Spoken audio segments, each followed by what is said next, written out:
Okay? I'm going to rely on his word. Because every man, the Bible says, every man trusts his own instinct. God looks at the heart, not on the outside.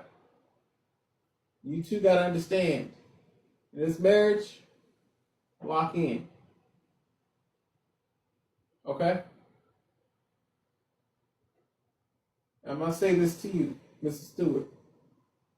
It's time for you to get rid of those creatures before you be getting divorce papers. Not only divorce papers, but some papers that's going to look just like the ones that you want to abandon your pets. It's time for you, Ms. Stewart. If you don't want to deal with this, it's time for you to kick his ass to the curb.